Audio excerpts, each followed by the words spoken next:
Nice to have new faces at the gig as well, so we're going to bring them on to a massive, massive round of applause. So can we start with a bit of slow clapping? Let's build it a bit higher. A bit higher again. A bit higher. Please welcome on stage your first act. It's Big Hill.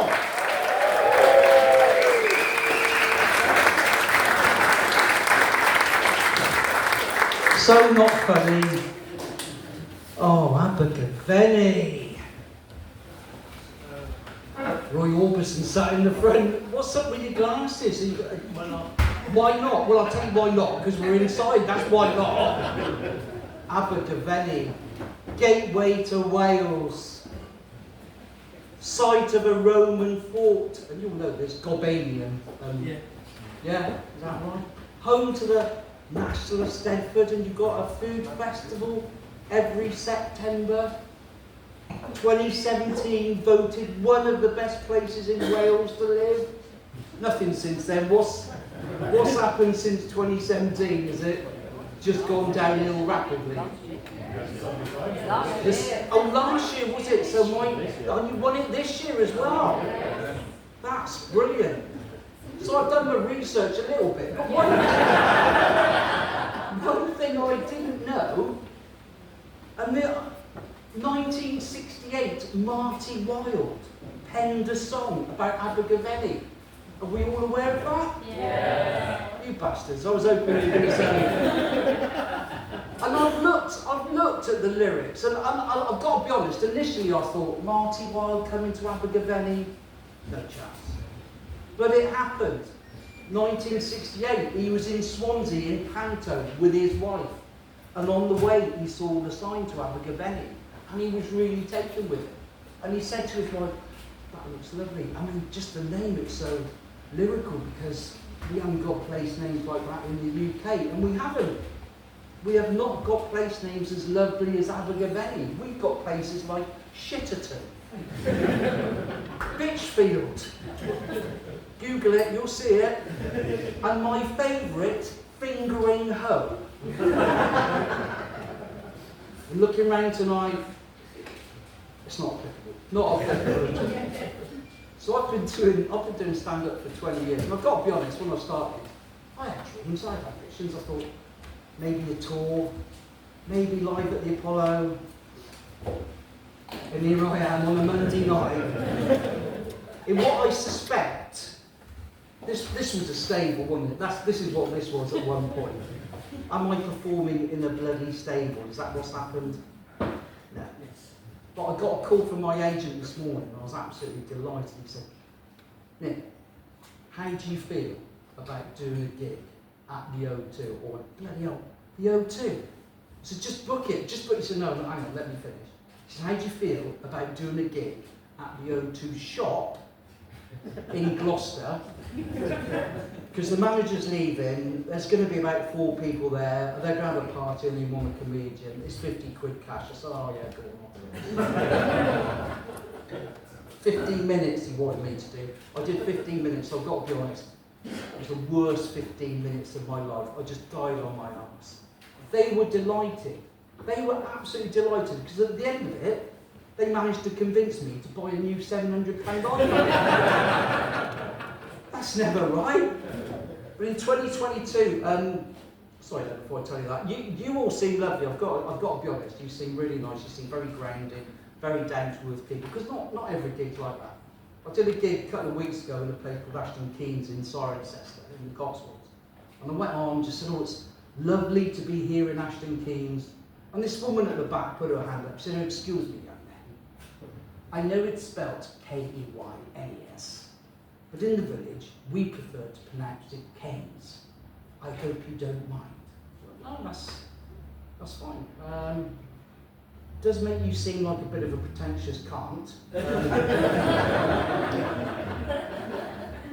I spell that C-A-N-T. But she got up and left. But I've been doing stand-up for quite some time, and in 2022 I went to the Leicester Comedy Festival, entered a competition called the Silver Standard, and I won it. Well, basically, it's for the over 55s. That was it. That was the qualifying thing. And there was no upper age of it. So like backstage, it was like God's waiting room for comedians. One act, just before he was due to go on, we looked at him and he was in a chair, slumped, eyes closed. And we're thinking, is he asleep or dead? And somebody said, do you think we should wake him?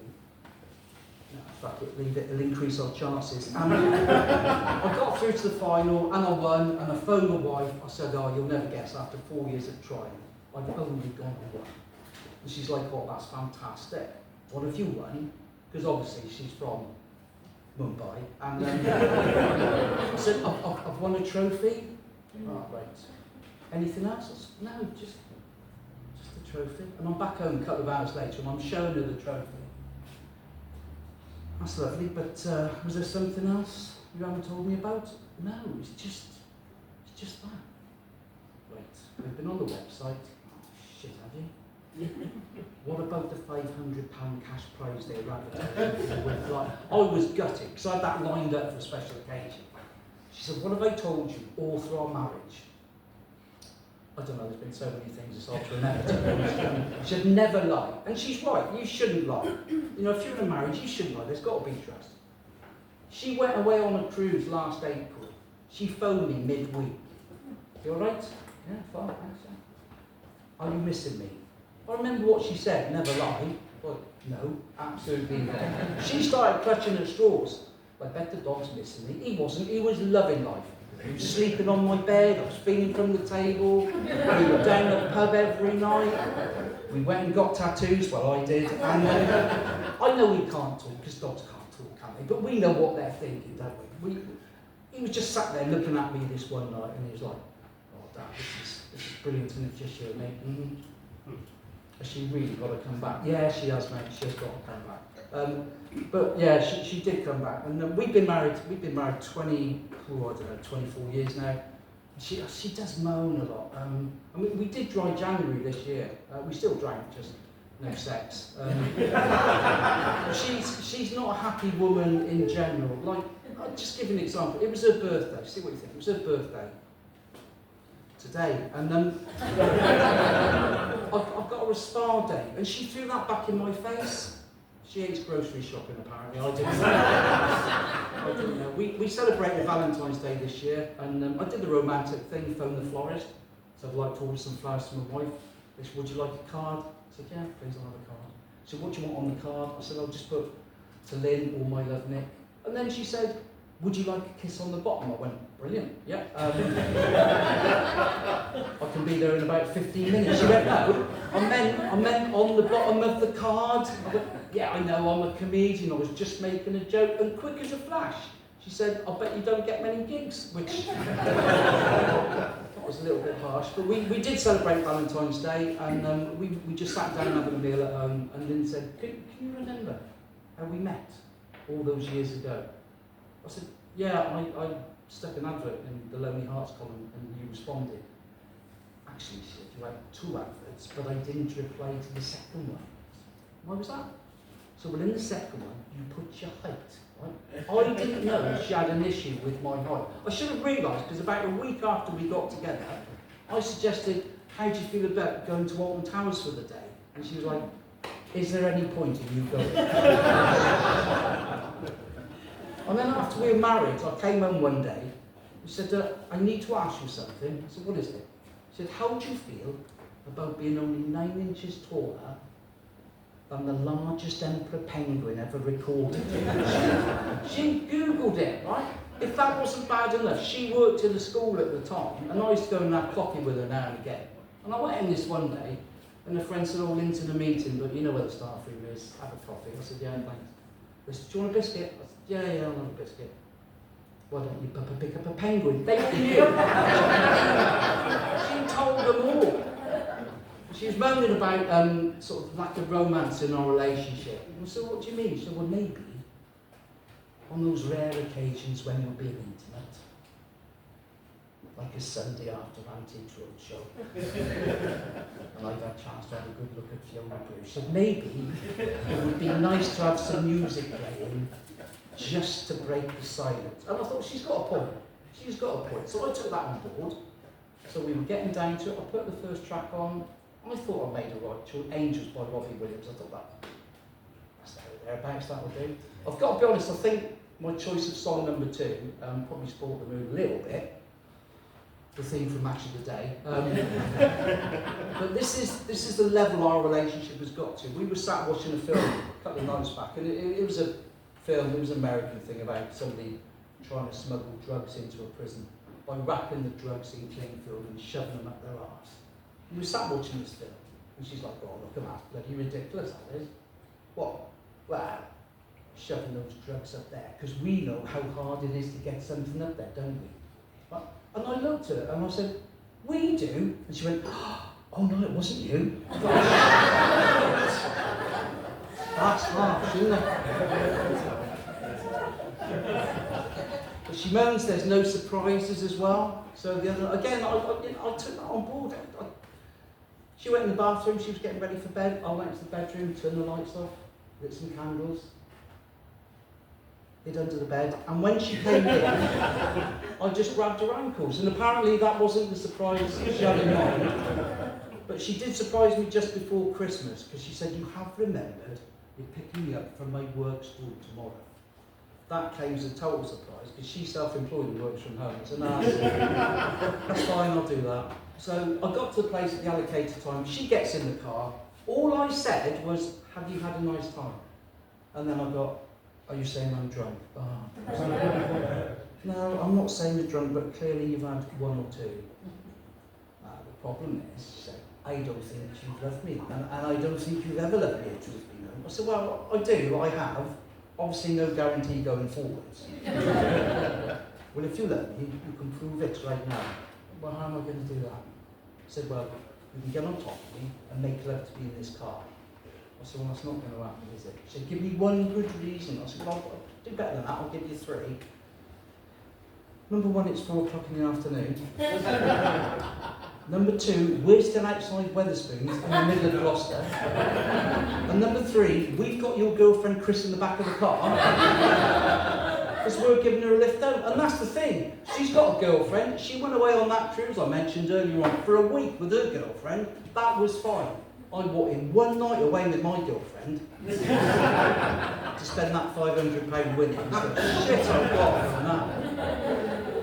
We sat down earlier in the year in January, and she said, how do you feel about resolutions for this year?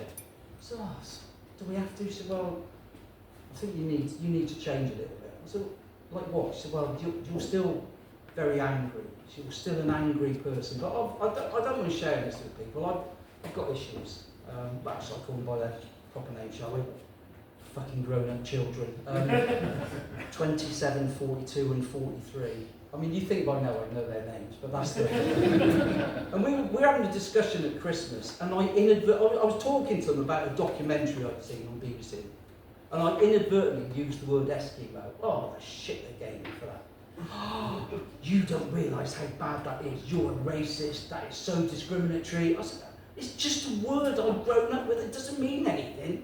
They said, the trouble with you is you have never been discriminated against. I said, right, hang on. Well, I said, last year I applied for a gig, right, and it said acts wanted, particularly those of LGBT or POC persuasion.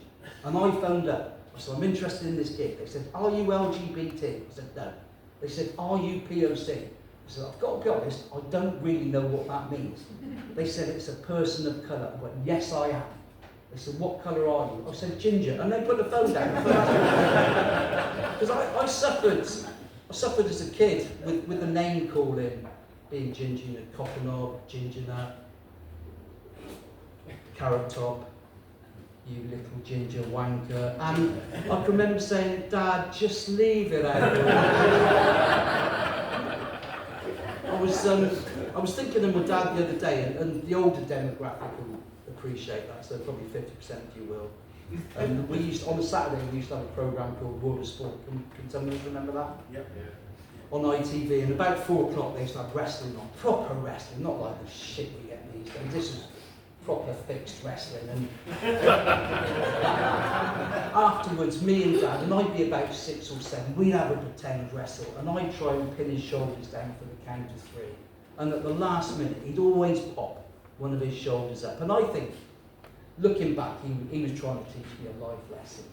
And that life lesson being, no matter how hard things are, if you strive for something and you really keep trying, one day you'll succeed. And when you do succeed, the feeling will be brilliant. And he was right, because I can remember the day I finally managed to pin his shoulders down for the count of three. It was just unbelievable. I was elated. I mean, he was 92 and in the care. Suffering with brittle bones, you see. But I thought, fuck it, a win's a win. But it wasn't just my father. I can remember January 1963. I was 5, just come back to school after the Christmas break, and I came home, and my mum was there washing up. I said, "Mum, can I ask you a question?" She said, "What is it?" I said, "Well, all the other little boys in my class, they were talking about the presents they had on Christmas Day." She went, "And?"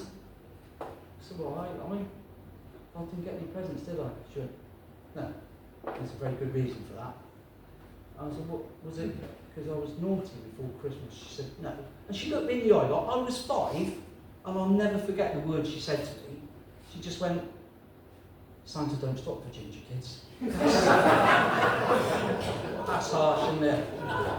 To be fair, it's been really good advice, because my 3 girls are ginger, never spent a penny.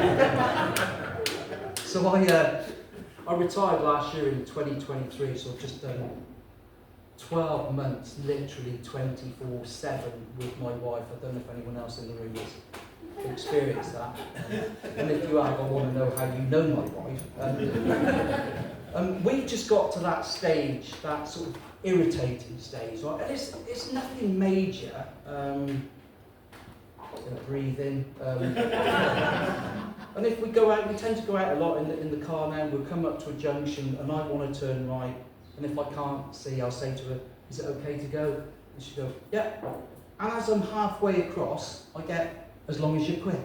Nobody wants to hear that, do you?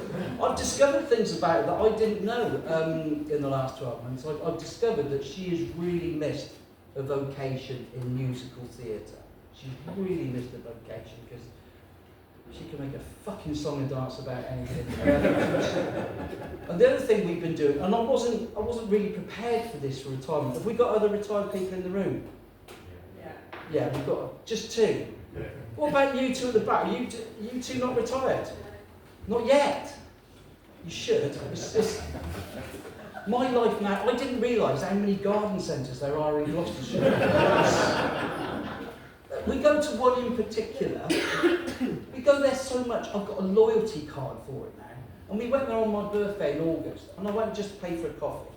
And she went, "Oh, happy birthday." Sorry? So well, I'll put your loyalty card in, and it's come up with your birthday. That's good news, isn't it? No, not really. I've gone past that stage of celebrating birthdays. I'm just waiting to die now. She said, "No, it is good news." She said, "Because now you qualify for one of our senior citizen discount cards." And I thought, just fucking shoot me now.